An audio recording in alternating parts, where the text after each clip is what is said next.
In this episode of reDefine, we continue our discussion with the very popular and quite business-savvy Doug Gordon. Doug shares with us his favorite photography toys and also walks us through his 3 smartest pieces of advice for anyone running their own business, recognizing that although passion is incredibly significant, it's going to take more than that to pay the bills. You're watching reDefine with Tamara Lackey, presented by Adorama TV. 3 smartest things you'd tell somebody to think about when it comes to business. 3 smartest things. Well, I would say the first and most important thing is develop personal relationships with anybody and everybody that you possibly can. And you're saying this is a practical tip. Yes. Like, come on. Like, this isn't a Well, foofy look, thing. I'll give you an example. We do over 1,000 weddings a year, 5,000 portraits. There is not one single client that I do not meet or do not talk to. I call every client myself. I confirm the appointments of potential clients coming in and all clients saying, "Hi, I'm Doug, I'm the owner. I just wanted to thank you so much for taking the time to come in and meet with us. Unfortunately, I won't be able to meet with you myself, but I want you to know how much we appreciate this opportunity. We know you have a lot of choices. And if you ever need anything, please don't hesitate to ask." Okay, so above and beyond personal relationships, making the connection, even if you are not going to actually be working with them, Yes. but you're the owner of the company, and you want them to know that it matters to you. Exactly. Biggest thing, I think, would be saying, treat people the way you'd want to be treated. I pride myself on this. 27 years in business. We've done over 15,000 weddings. We've done over 5,000 portraits. We've never had a complaint with the Better Business Bureau. Okay? Never, ever been sued. And most of all, I've never had an employee leave voluntarily.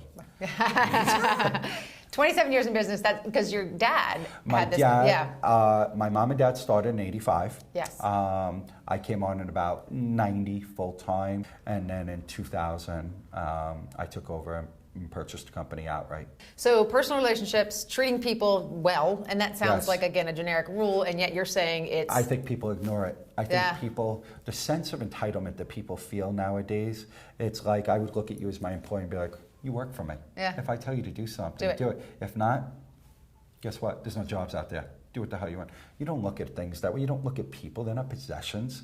They're not items. You need to treat people with passion. And my third thing would be, most importantly, have passion. You have to be passionate about everything you do. You have to be determined. You have to have vision. You have to have passion. You have to love what you do. If you don't love it, how could you ever be good at it? This is not a job you could go halfway. Yeah. There are no bad days in a photographer's life. You know, my whole life, this is what I've done. Yeah, and then just to clarify that, because you say there's no bad days in a photographer's life. There are bad days in the life of somebody who's a photographer. You're saying is you don't bring that up to, or you don't bring that to the job, or you make the effort to make it about them. It's got to be a love. If you love it, I'll give you an example, another not so great story. I buried my grandfather, it's about 6 years ago. An hour after burying him, I was at the bride's house. People said, "Why did you do that?" Because that bride booked me 18 months in advance. She waited her whole life for what I was going to do that day. I damn well better make sure that I'm there. And you know what? I shot one of the best weddings ever because I loved this job so much that allowed me to forget about the pain for a little while. Where do you draw energy from that makes you want to keep doing it and trying new things? And where do you see yourself going? Because I'll be you have a lot of honest with options. you. Yeah, I do have options, but where's my energy come from? If you look at it, I really do believe this is the best job in the world. You know, just look at what you created. When you look back at the Extreme Home Makeover, you know, that really brought to light photography and how important it is. Everything going on with that family.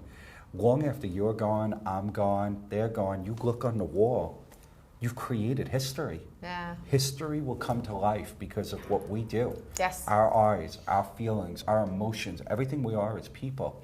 So you're looking more at the greater significance. I'm looking at it as one of the most important jobs in the world. I had someone come in last Christmas. The mother was sick with cancer, and they wanted to get that last family portrait. I had the honor of doing that. You know, and that is so rare. That is so rare to say that that's your profession. It's so rare that And you to know get to that do you're happy good enough things. to be able to capture it well. The whole life, you realize this job means more. There's people out there doing things like what Kevin's doing or Ben's doing, going out and photographing the world. Mind you, because of the studio I've set up, I don't have the opportunity to go and do as much as I'd like to in terms of using my photography for cause, but when I do, There's nothing better. Yeah, and there's almost like a little bit of a slap in the face because it's not hard to get caught up in all the administrative stuff and the details and the politics and the timing and the, sometimes it feels like you're almost just racing to maintain. I think it's because people don't prioritize. Yeah. I think if you look at it now, if you ask people, how much time are you spending on the creativity of your craft? How much are you spending on the technology of it? And how much you spend on business? Yes. Unfortunately, most people don't put very much time into business. And although I love this, I still leave the home a lot, and I need to be able to provide for my family and give them the things, college education. If I'm going to leave the house 80 times a year, I want to be able to give my kids anything and everything that they could possibly want, as long as I don't spoil them and make them into rotten kids. In business, I've realized over time, there's a lot more art in business than there is in photography.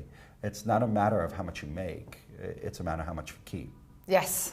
Photographers tend to overpay themselves and not realize you need to maintain a certain business structure.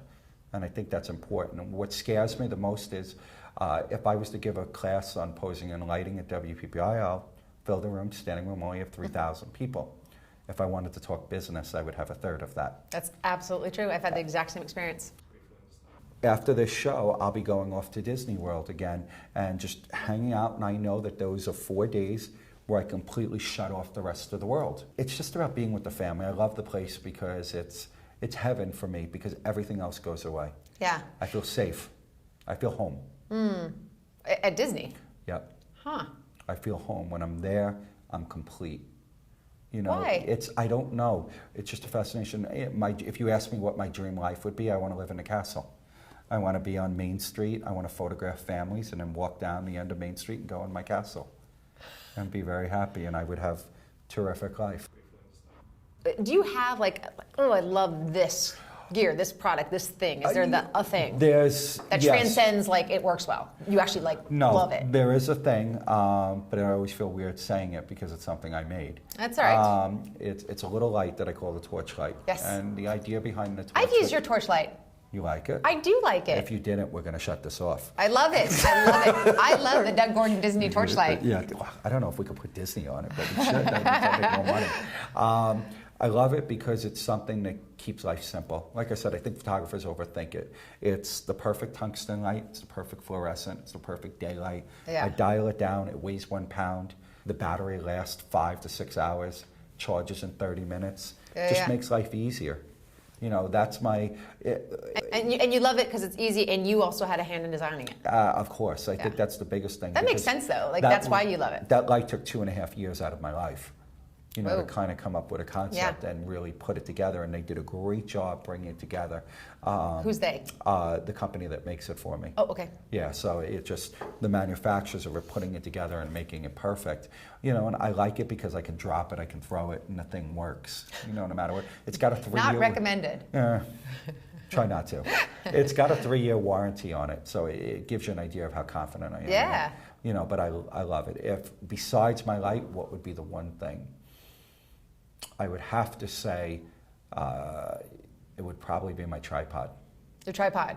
I am an old-fashioned guy. I Stabilize your love a tripod. life. It stabilizes my life, and that's one of the reasons I'm able to move so quick. Yeah. Because I think too many times people are trying to make this exotic framing and stuff when it just needs to be simplified. It just needs to be not blurred. Yeah, it needs to be blurred. What, carbon fiber? What's your guy? What's your favorite? I use, believe it or not, because I'm so hard on my equipment, I use an Adorama Flashpoint tripod. It's a very inexpensive carbon fiber tripod. Yeah. It's not expensive. I know I can beat up on it. Some of the other manufacturers, I would go through 2 or 3 a year. Yeah.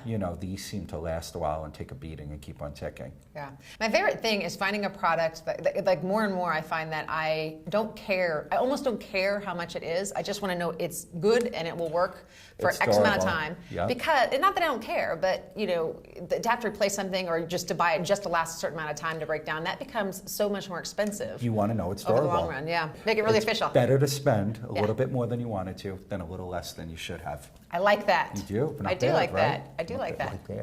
All right, tell the peeps where they can find out more information about you. Everybody could find out all the information they want either at www.DougGordonWorkshops.com with an S at the end of workshops.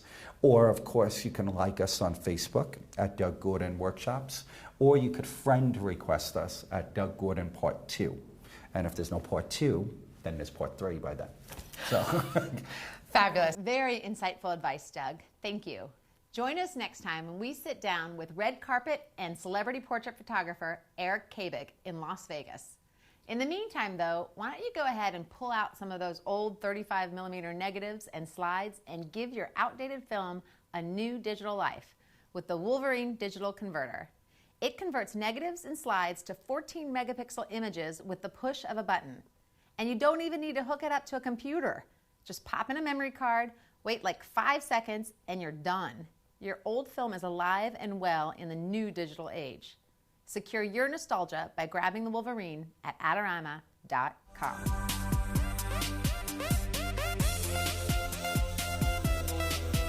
Special thanks to our sponsors, Adorama, the photography people, and T1 Line, the voice and data solution experts.